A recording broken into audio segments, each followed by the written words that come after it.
Я приветствую вас на уроке русского языка. Чтобы наш урок прошел интересно, я предлагаю работать активно, внимательно и качественно. Проведем словарную работу. Отгадайте загадку. Есть в квартире молодец, математик и мудрец. Постоянно круглый год точный счет он дням ведет. Это календарь. Календарь – это система счисления промежутков времени, основана на периодичности движения небесных тел Луны и Солнца. Самые древние календари – это лунный календарь, календарь индейцев майя, солнечный календарь.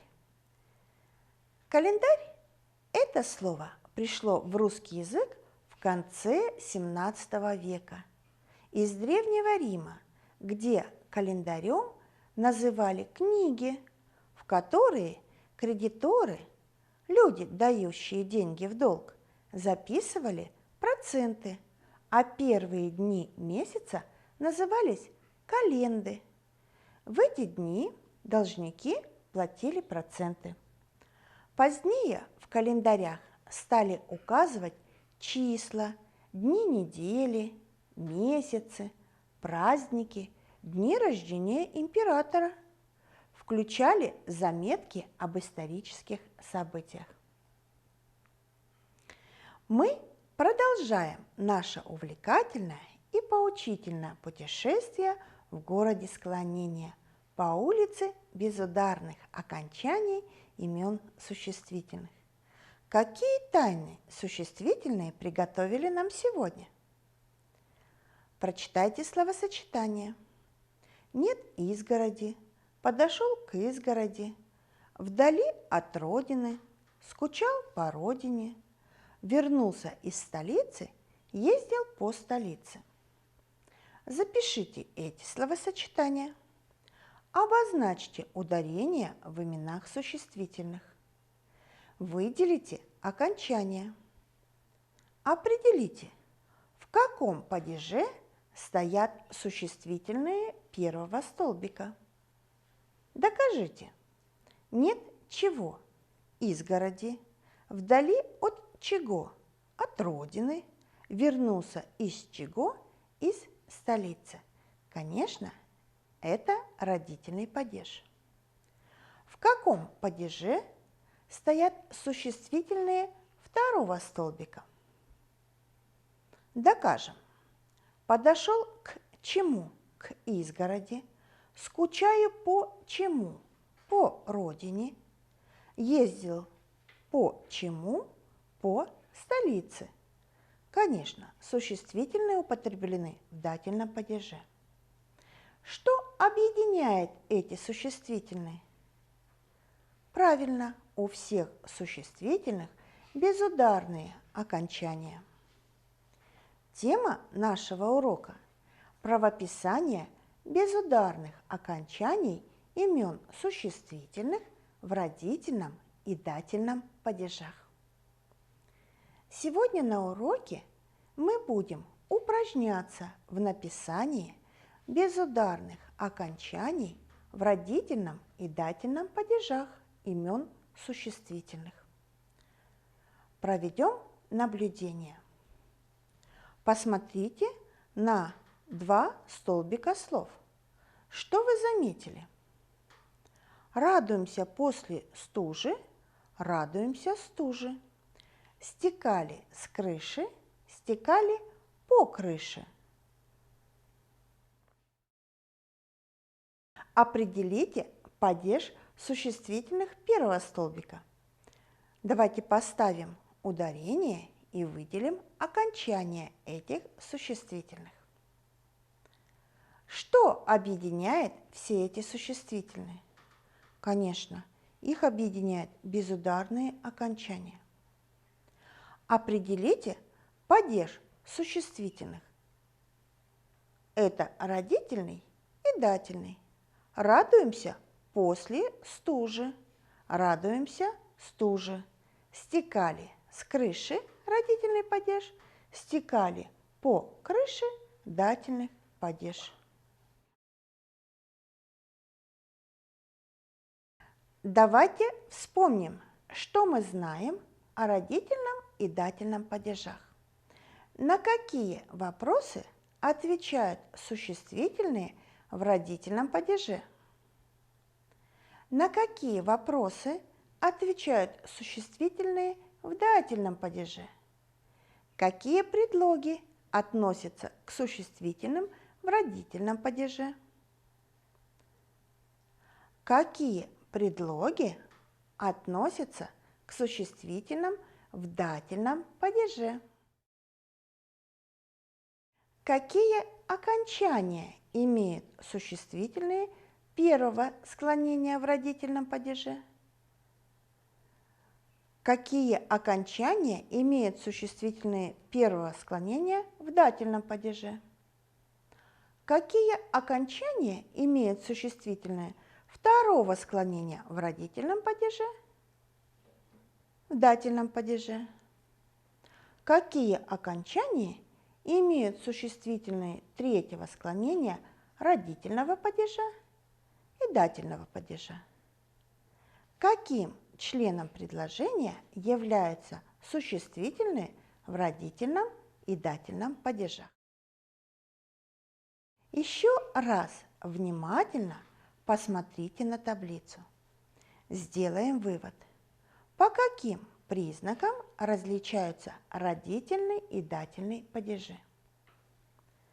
Родительный и дательный падежи различаются падежными вопросами, предлогами и окончаниями существительных первого и второго склонения.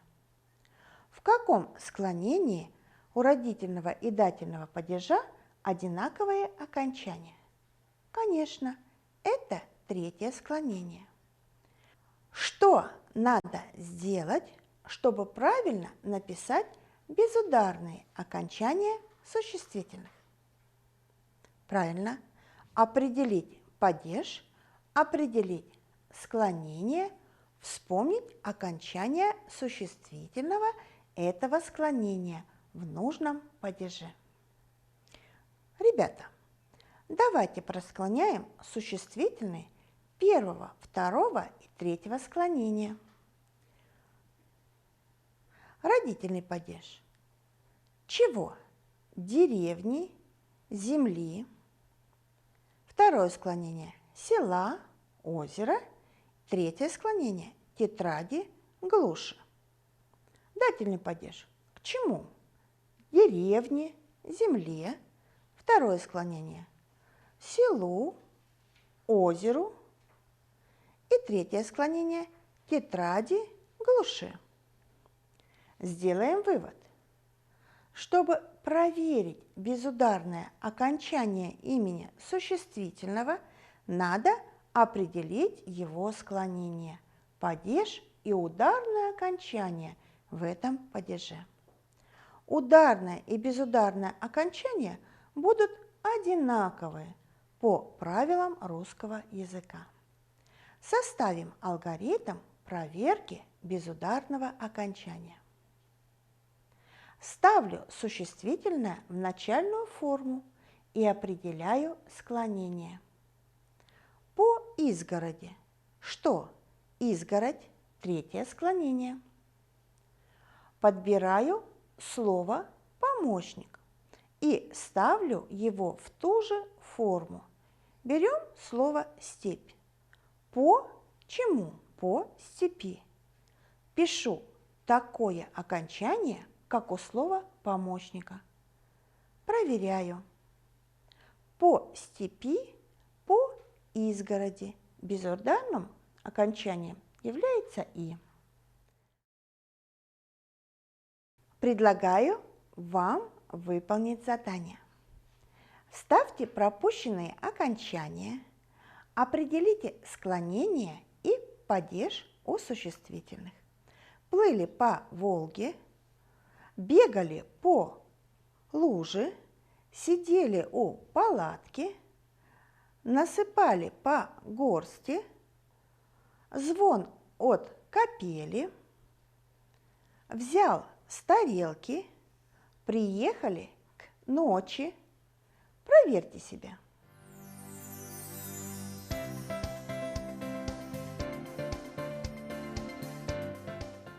Молодцы, ребята! Я уверена, что вы справились с заданием верно. А теперь пришло время отдохнуть. Проведем физминутку для глаз.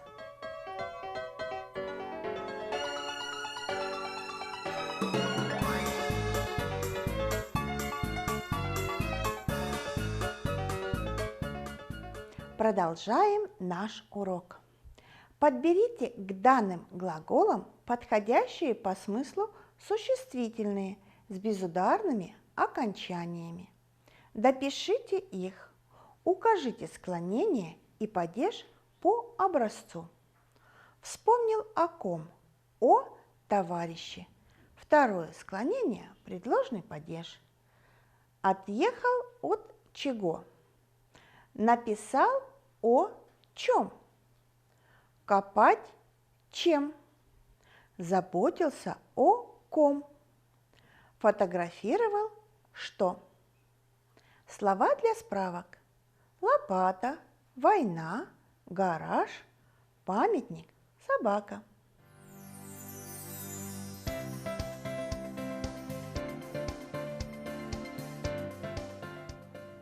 Проверьте свою работу.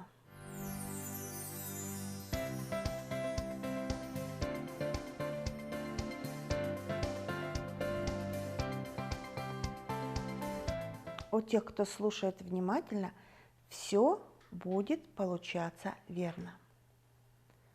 Сейчас я хочу вам предложить вот такое задание. Составьте из каждой пары слов словосочетание, употребив имена существительные в родительном, дательном или предложном падеже с предлогом. Смеяться – радость. Подъехать – деревня. Написать – тетя Ира. Закричать – боль.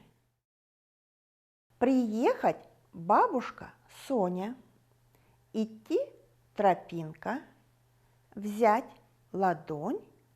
Плыть – Волга. Запишите словосочетание.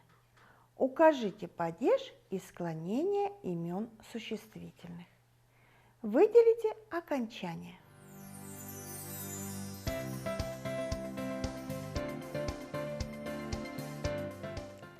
А теперь проверьте свою работу.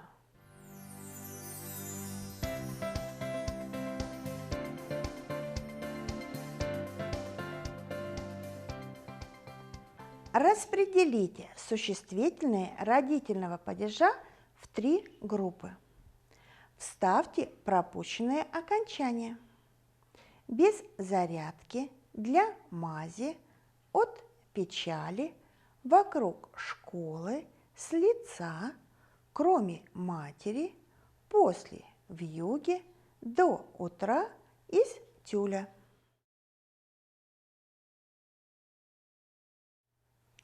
А теперь проверьте себя. Какие 3 группы склонений у вас получились?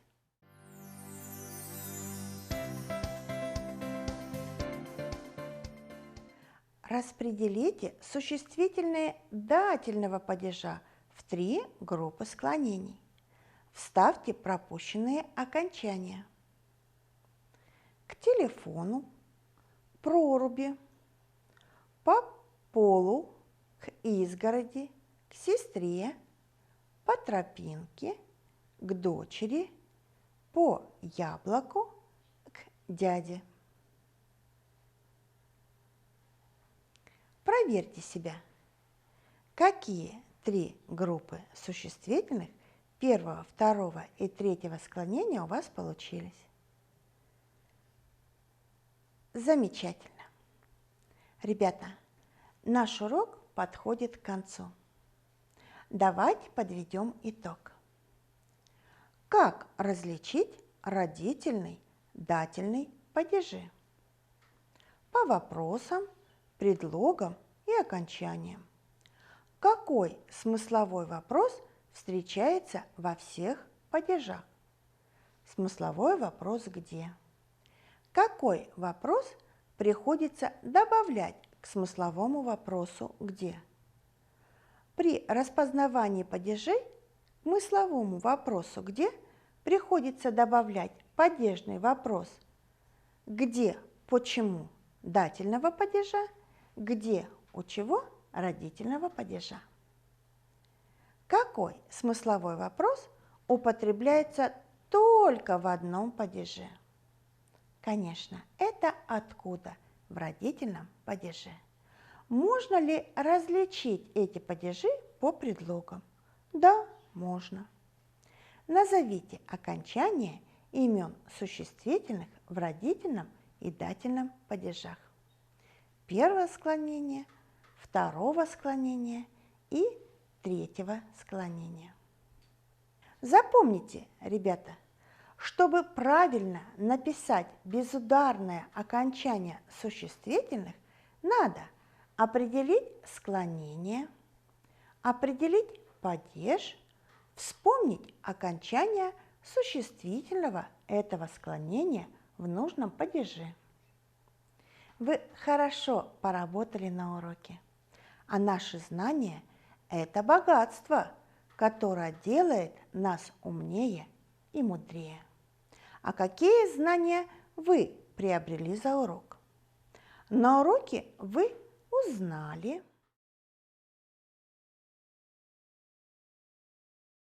научились,